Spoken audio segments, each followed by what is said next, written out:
Bonjour, bienvenue dans ma capsule Qu'est-ce qui me saoule dans ma soul? Aujourd'hui, je suis avec une autrice, Lise Picard. Merci Lise d'être dans ma soul. Enfin, comment ça va? Ça va très bien. Oui. Ouais. Là, on revient d'un événement littéraire, le Salon littéraire de Drummondville. Comment ça s'est passé, toi, aujourd'hui? Ça s'est très bien passé. Même étonnamment, j'ai vendu plus de livres que j'espérais. Fait que je suis très, très contente. Bon, good. Et toi, tes livres, dans le fond, c'est des romans policiers. Exact.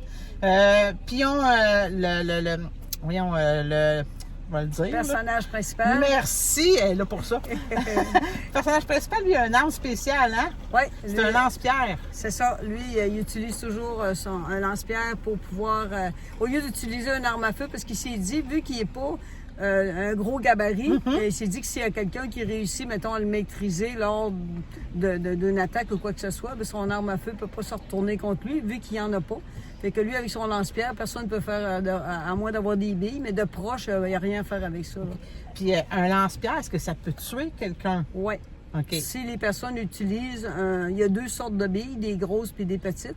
La grosse, il s'en sert pour assommer quelqu'un, mais les petites, il va s'en servir pour blesser, mais c'est aussi dangereux qu'une arme à feu. Là. OK. La petite, c'est aussi perforant qu'une arme à feu. Ça se rentre bien dans une poche? Oui, lui, il y a une ceinture avec des petites pochettes, mettons, OK. à sa ceinture, puis il y a ces deux sortes de billes qui sont à l'intérieur. Mais juste un lance-pierre. Oui, il y a juste un lance-pierre. OK. Parce qu'à deux lance-pierres, il va faire rien avec ça. Là. Il y en a juste un à la fois, mais il y a une bille à la fois. Mais mettons qu'il perdrait son lance-pierre, là. Ah, ben là, il est mal organisé. Il y en a des fois, les policiers ont un couteau en bas, Ouais, dans ben le fil, lui, il y a son boomerang là, qui se sert aussi, OK. mais je veux dire, ça, il va s'en servir plus comme moyen de distraction. OK. Parce que des fois, s'il arrive dans un lieu où il y a plus qu'un, mettons, un méchant, on va dire ça, ouais. mettons, ben là, lui, des fois, il va lancer son boomerang, puis pendant que le boomerang voltige qui tournoie, ben les malfaiteurs, ils vont regarder c'est quoi ce bruit-là.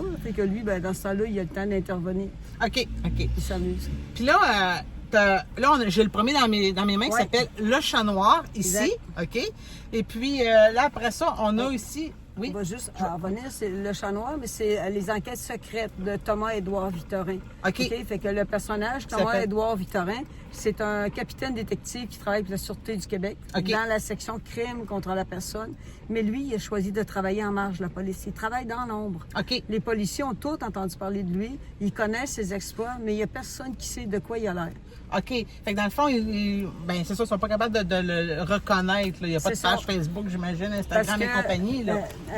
oui, ils peuvent le rejoindre par, Mais mettons, on voit le pas son message. visage. C'est parce que Thomas-Édouard, il a suivi des cours, il fait du théâtre, il fait OK. toutes sortes d'affaires, puis il aime ça, lui, se métamorphoser.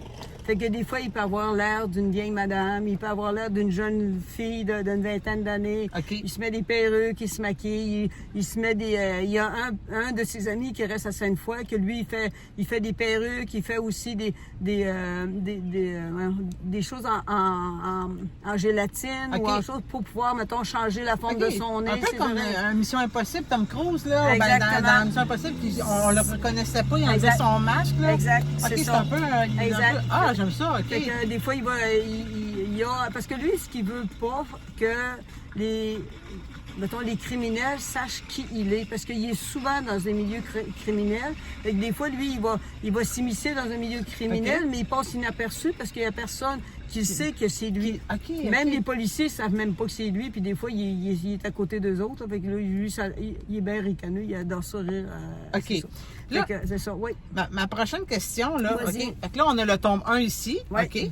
On a le tome 2, entre les questions, on va se passer des livres, OK? Fait Ouais. que là, le tome 2 qui s'appelle L'As de pique. Ouais. Est-ce que c'est toutes des suites? Si je lis faut-tu que je les lise en ordre? C'est préférable de les lire dans l'ordre parce que c'est évolutif. OK. C'est pas des suites. Il y a une enquête par roman, mais mettons qu'on prend le 2 puis qu'on prend le 3, qui est la loi de tous. OK. La loi de tous, c'est le nom d'une organisation qui opère à Trois-Rivières. Il y a un petit groupe de cette organisation-là qui opère à Québec, à OK. Charlebourg.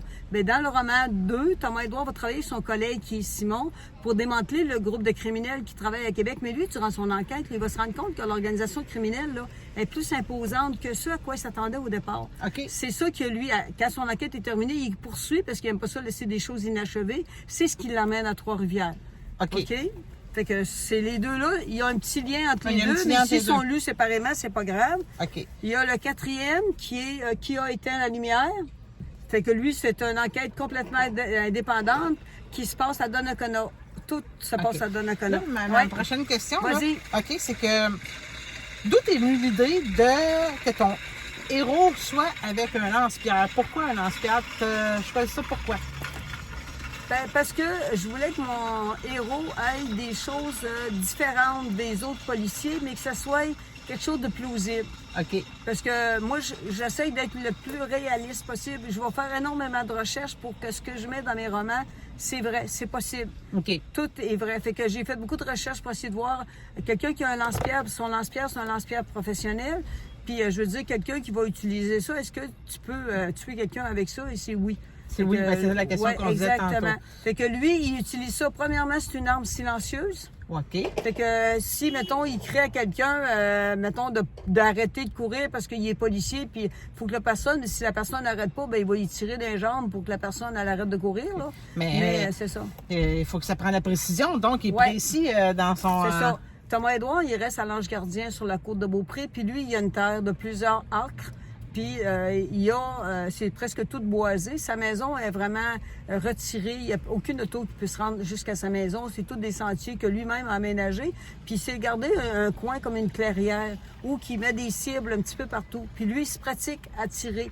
Fait que lui, il va courir, puis là, il va tirer sur une cible, il va se mettre à plat ventre, à genoux, n'importe quoi, puis il va pour garder toujours l'habilité pour tirer avec le lance-pierre. Ouais, avec ton cinquième. Le cinquième C'est le secret de l'assassin. Fait que le secret de l'assassin, ça se passe, mettons, Sillery, Sainte-Foy, puis Saint-Antoine-de-Tilly aussi. Fait que c'est... je veux pas dévoiler trop de choses, mettons, à l'intérieur. C'est vraiment une enquête vraiment toute seule, pas de lien avec les autres livres. Là. Oui. Et puis, là, ma question, là, tu sais, pour avoir écrit ces 7 tomes-là, là, tu disais tantôt, tu as fait beaucoup de recherches, tu as fait ça sur Google? Ou tu as lu beaucoup, ou... Je vais sur Internet beaucoup. Comme là, je vais souvent sur le site, mettons, de la Sûreté du Québec pour valider, parce que les grades des policiers, c'est quoi, lieutenant, capitaine, sergent, tu sais, lequel qui est plus haut que l'autre. Puis, y a-tu des sergents... juste sergent et sergent détective, ça existe-tu? Tu sais, je veux dire, ils ont-tu des détectives? Oui, j'ai fait beaucoup de recherches pour que ça soit plausible, là, ce que je mets. Oui, je comprends. Puis c'est ça, comme là, mettons, dans celui-là, il y a... Je sais pas si vous le voyez, là, mais ici, en bas, il y a un arbalétrier, là. OK. Lui, il est avec son arbalète, puis il y a des joueurs de billard, pas de billard, mettons, de golf, qui c'est ça, les joueurs. Oui, on les voit, les joueurs de golf ici, c'est ça. Fait que eux, mettons, ben lui, il est en train de les pointer, là. Fait que moi, j'ai fait des recherches pour savoir si un arbalète, ça a aussi, mettons, un pouvoir aussi pénétrant qu'une arme à feu. Mettons, quelqu'un va utiliser un fusil. J'imagine que oui. C'est plus encore, parce qu'à cause du bâton. C'est comme, mettons, une vanne. Qu'est-ce qu'il y a une vanne? Quand la vanne arrête, là, elle ralentit, puis elle veut freiner, la vanne la pousse en arrière, là. Ben ça, c'est la même affaire. Le projectile va rentrer, le bâton fait une poussée supplémentaire. Oui, exactement. Puis, pourquoi avoir été dans les romans policiers? J'ai toujours aimé les intrigues, tu sais, de découvrir, tu sais, le mystère qui entoure tout ça. Puis j'ai toujours aimé des romans policiers, j'en ai lu tout le temps. Fait que pour moi, ça a comme été de soi que j'aille dans les romans policiers. OK. Donc là, on est rendu au 6e, le 6e qui est Victorin contre Melville, première partie. Et deuxième partie. Fait que Victorin contre Melville, cette histoire-là, c'est une enquête particulière que j'avais jamais prévu de faire quand j'ai commencé. Parce que je vais juste ressortir le premier. Vas-y. Dans le roman, dans le premier, le Chat Noir, il y a un événement qui se passe au tout début du roman. Puis moi, j'avais pas prévu faire de suite à ça. Puis là, les gens qui lisaient mon roman, ils ont dit, Lise, on va-tu finir par savoir c'est qui a tué, mettons, pour qui a provoqué l'accident? Il y a un accident d'automobile au début, puis il y a quelqu'un qui décède. Puis là, ben moi, j'avais pas prévu de faire de suite à ça, mais à force que les gens m'interpellent puis qu'ils me disent des choses, fait que moi, mettons, je vais juste sortir. Dans l'organisation criminelle, la loi de tous, ils ont découvert dans les archives de l'organisation criminelle des documents que lui, ça lui a permis de réouvrir une enquête sur un événement qui s'était passé 26 ans plus tôt. OK. Fait que ces deux romans-là, Première partie, deuxième partie, je ne sais pas s'ils mettent dans l'ordre ou pas. Oui, OK? ouais, c'est correct, oui. C'est ça, fait que ces deux romans-là, ben, c'est l'enquête que Thomas Edouard fait pour essayer d'élucider.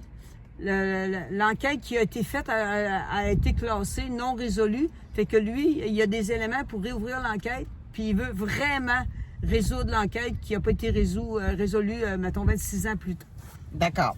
Et puis là, Lise, c'est un auteur indépendant, une autrice, pardon, indépendante. On peut dire auteur-autrice, mais c'est une autrice indépendante. Donc, toi, tu t'es auto-édité les 7 livres de toi-même, dans le fond? Non, ben en fait, c'est un petit peu, je vais juste... Ouais, vas-y. C'est que moi, j'ai créé mon personnage en 1989. OK. Quand j'ai créé mon personnage, j'ai fait un manuscrit de 450 pages. Je l'ai envoyé dans 2 maisons d'édition, une à Chicoutimi, une à Montréal. Puis à l'époque, on recule, là. Ça fait quelques années. Fait que le manuscrit m'est retourné. Ils m'ont dit que c'était bon ce que j'avais fait. Ils m'encourageaient à continuer, mais qu'il fallait que je comprenne qu'ils en reçoivent beaucoup. Ils ne peuvent pas dire oui à tout le monde. Non, exactement. Fait que moi, j'ai mis ça de côté. J'ai retravaillé mes textes de temps en temps, mais pour le plaisir de moi tout seul. Puis à un moment donné, mon beau-frère est arrêté chez nous. Lui, il reste à Montréal. Il dit, Lise, t'as-tu conservé ce que tu avais écrit il y a plusieurs années? J'ai dit oui. Ben, dis-moi, je me partirais à une maison d'édition. Fait que si tu veux, je vais t'éditer. OK. Fait que c'est à cause de lui que mes romans ont fini par voir le jour. OK. Fait que là, ça s'est passé le 1er octobre 2017. OK. Fait que mon premier roman est sorti au mois de décembre 2017.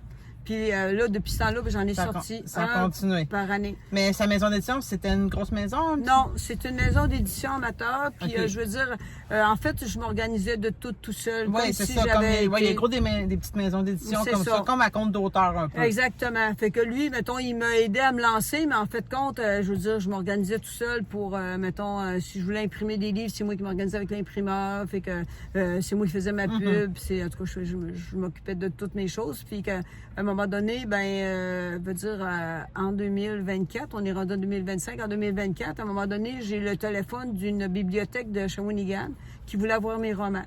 Alors, moi, j'ai dit, OK, je vais vous les vendre, allez vous les apporter. Tu sais, elle dit, non, on peut pas les acheter de vous, faut qu'on les achète d'une librairie. Oui. Fait que là, je dis, c'est plate, je perds une vente, là, parce que moi, mes livres étaient dans aucune librairie. Fait qu'à partir de ce moment-là, j'ai décidé, regarde, faudrait que je fasse autre chose que juste être organisée comme je suis là. Fait que là, j'ai communiqué avec Distribulivre. Puis là, eux, mettons, j'ai travaillé pendant 4 mois pour tout, retravailler mes livres, changer les couvertures et tout ça. Puis maintenant, je suis avec les éditions de l'Apothéose, qui fait partie du groupe. À compte d'auteur et aussi. Oui, c'est ça. ça. En fait, c'est auteur indépendant, tu t'organises tout, tu as écrit ton texte. Tu as refait les couvertures, la correction, faut que tu... parce qu'ils ne corrigent pas, eux autres, dans le fond, il faut que tu t'arranges pour que ça soit corrigé. Fait qu'ils donnent plus de visibilité, ils te permettent de faire les 3 gros salons. Exact. Puis tes livres se retrouvent dans les librairies. Dans les librairies. Parce qu'à compte d'auteur, quand on est auteur indépendant, on peut aller dans les librairies, mais c'est nous autres, il faut qu'ils fassent le représentant. C'est mieux les rencontrer. Ça se fait. Mais c'est beaucoup d'ouvrages, mais ça se fait aussi. Puis là, aujourd'hui, puis Lise, elle se promène partout. Tu sais, je veux dire, c'est pas à cause qu'elle était dans des librairies qu'elle en a vendu. C'est parce qu'elle se promène partout dans tous les événements littéraires.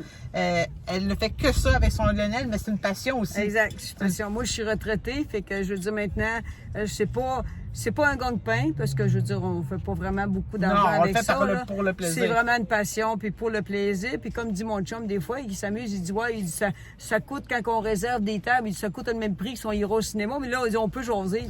C'est ça.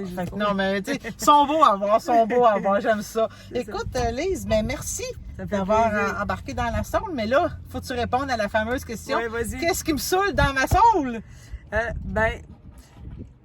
Je suis un petit peu embêtée. Moi, c'est quelque chose qui me saoulait avant. Maintenant, je l'ai plus. C'est qu'avant, ce qui me saoulait le plus, c'est de me sentir comme limitée de tous les bords, tous les côtés, parce que j'étais pas dans des librairies, j'avais de la misère à aller dans des bibliothèques, j'avais pas mes livres en numéraire, en tout cas, puis là, je suis comme partout. Comme libérée. J'avais l'impression d'être dans l'école élémentaire, puis là, je suis rendue à l'université. Tu sais, si je veux dire, c'est super.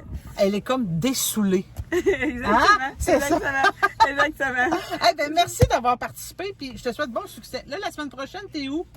week-end prochain? La semaine prochaine, j'étais à Shawinigan, au Mont-Carmel. Bon, fait que la fin de semaine prochaine, on est la fin de semaine de la 10 fête et des 11. mères. 10 et 11 10 mai. et 11 mai. C'est ça. Vous pouvez la retrouver à Mont-Carmel, exactement. Ben, merci, puis je te souhaite plein de belles ventes encore. Oui, mais je te remercie beaucoup de la belle opportunité que Ça me tu fait m'as plaisir. fait voir. Oui, puis on va se recroiser à un moment donné. Oui, sûrement. OK, merci. Bye. Bye.